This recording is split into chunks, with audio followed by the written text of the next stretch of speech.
आज जब बच्चे स्कूल पहुंचे तो उन्होंने देखा कि स्कूल में कई टेंट लगे हुए हैं। साथ ही साथ टीचर भी स्कूल में आ रही थी। टीचर, आज स्कूल में टेंट क्यों लगे हैं? कौन आने वाला है?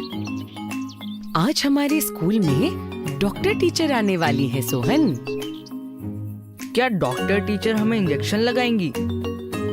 नहीं नहीं सोहन, डॉक्टर टीचर तो हम सबकी सामान्य जांच के लिए आ रही हैं। सामान्य जांच? वह क्या होता है? सामान्य जांच में यह पता चलता है कि शरीर में सभी पोषक तत्व संतुलित मात्रा में हैं या नहीं। पिछली कक्षा में हम सबने प्रोटीन, कार्बोहाइड्रेट और वसा यानी फैट के बारे में पढ़ा। शरीर में कुछ पोषक तत्व और होते हैं, जैसे विटामिन और मिनरल, जिन्हें हम खनिज लवण भी कहते हैं, जिनके बारे में आज डॉक्टर टीचर से जानेंगे और यह भी जानेंगे कि इनकी कमी से तुम्हारे शरीर को क्या नुकसान पहुंच सकता है। आज पहले पीरियड के बाद हम सबसे डॉक्टर टीचर मिलने आएंगी। सभी बच्चे उत्सुकता से अपनी अपनी कक्षा में गए। Good morning. आप सब कैसे हैं? अच्छे हैं। तो आज हम आप सबकी सामान्य जांच करेंगे। आप सभी लाइन बनाकर अपनी जांच करवाएंगे। पहले आप अपनी लंबाई और वजन चेक करवाएंगे।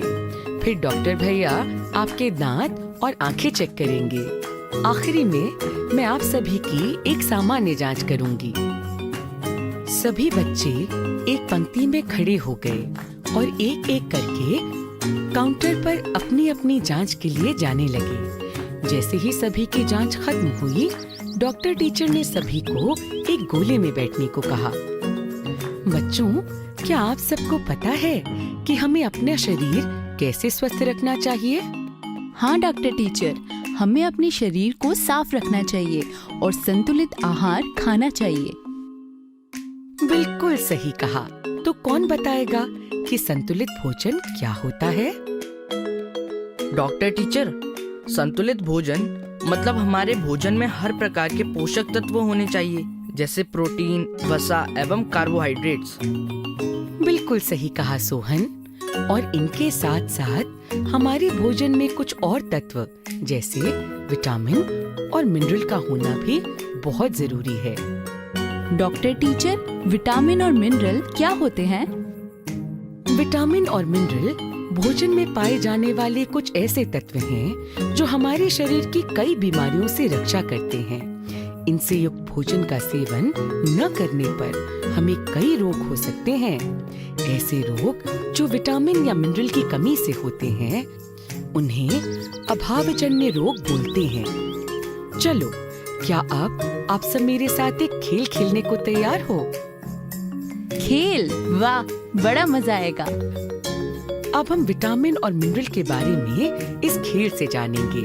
अब मैं आपको 4 चित्रों के कुछ कटे हुए टुकड़े दूंगी। आप सभी को सही टुकड़ों को एक साथ जोड़कर चित्रों को पूरा करना है।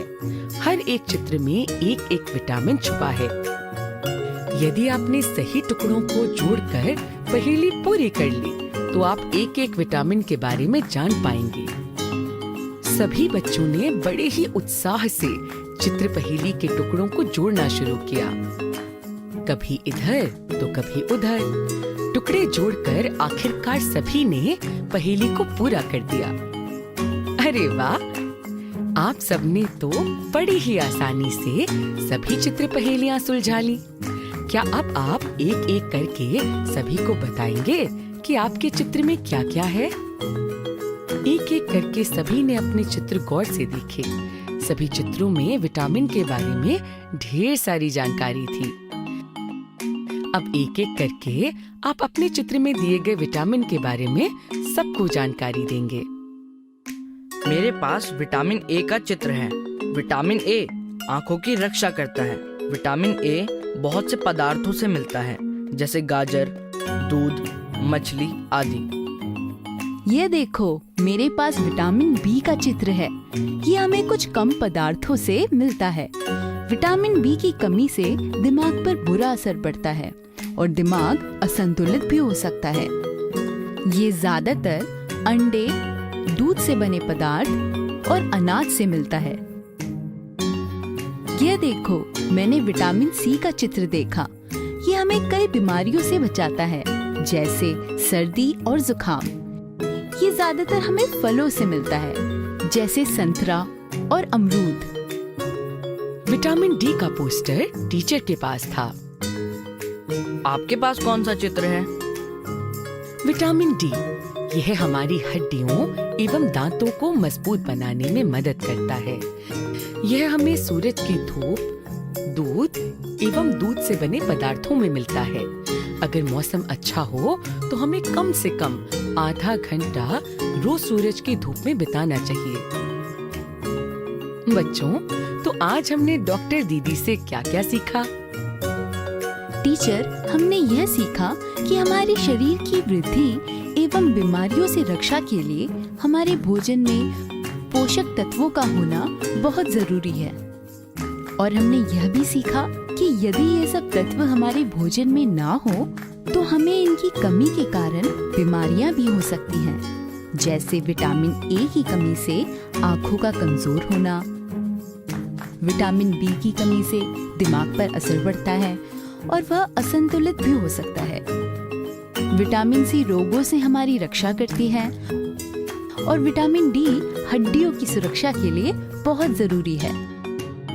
बहुत अच्छे बच्चों, और ऐसी बीमारियां जो किसी पोषक तत्व की कमी से हों, उन्हें अभावजन्य रोग कहते हैं। यह जानकारी तो बहुत ही जरूरी है। मैं घर जाकर सभी को बताऊंगी। इतने में आधी छुट्टी की घंटी बज जाती है और सभी पोषण युक्त खाना खाने के लिए चले जाते हैं।